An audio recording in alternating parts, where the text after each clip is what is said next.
మొదటగా ఈ వీడియోలో మనం భగవద్గీత అధ్యాయము 2 శ్లోకము 19ను పరిశీలిద్దాం. రణరంగంలో బంధువులను చూసి దుఃఖిస్తున్న అర్జునుడికి శ్రీకృష్ణుడు ఆత్మ యొక్క శాశ్వత స్వభావం గురించి బోధిస్తున్నాడు.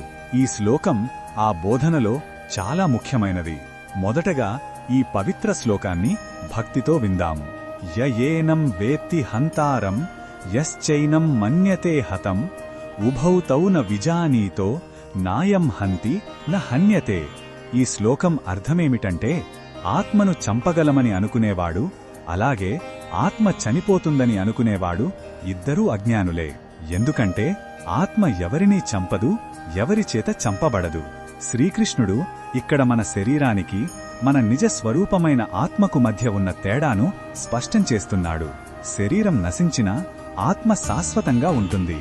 కృష్ణ భగవానుడు ఈ విషయంలో మనకు ఏమి చెప్పుతున్నాడంటే, అర్జునా, నీవు ఎవరినీ చంపడం లేదు, వారు చనిపోవడం లేదు.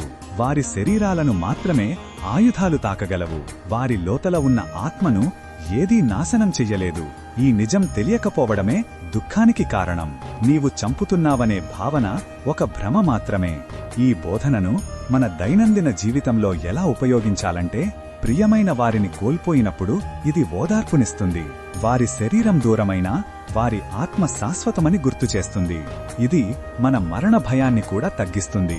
మనం ఈ శరీరం కాదు, శాశ్వతమైన ఆత్మలమని అర్థం చేసుకుంటే జీవితాన్ని ధైర్యంగా, ప్రశాంతంగా జీవించగలం. మరిన్ని భగవద్గీత శ్లోకాల అర్థాన్ని తెలుసుకోవాలంటే మా తదుపరి వీడియోలను తప్పకుండా చూడండి.